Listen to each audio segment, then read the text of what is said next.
اِنَّ أَوْلَى النَّاسِ بی یوم القیامت، تمام لوگاں دے وچوں قیامت دے دن میرے سب تو زیادہ قریب وہ ہوئے گا جڑا کثرت دے نال میرے دے درود پاک پڑھدا ہوئے گا۔ تو درود پاک پڑھنا اس سے بہت زیادہ فضائل اور کمالات نے، بڑا اجر و ثواب ہے، لیکن سب تو بڑھ کے جو اجر ہے وہ یہ ہے کہ درود پڑھن دے نال حضور دا قرب ملدا ہے۔ فرمایا جو جتنا درود پڑھے گا قیامت کے دن وہ میرے اتنا ہی قریب ہوئے گا۔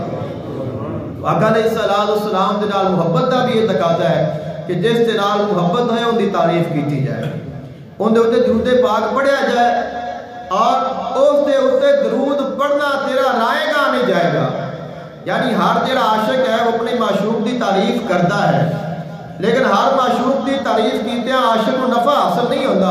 خالق کائنات نے فرمایا اگر تو میرے محبوب دا عاشق ہے، میرے محبوب دے نال پیار کرنا ہے، تو میرے محبوب دے درود پڑھ، تیرا درود پڑھیا رائے گا نہیں جاوے گا، بلکہ قیامت کے دن منظر کیا ہے؟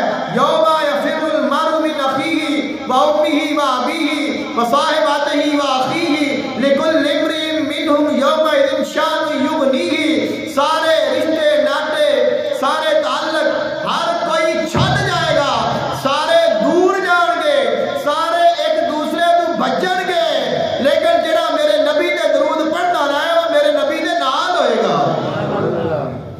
کہ جتنے سارے رشتیاں نے ٹوٹ جانا ہے اس اے رشتہ تیرا جڑ جانا ہے، تو جڑنا ہے حضور دے درود پڑھن دے نال۔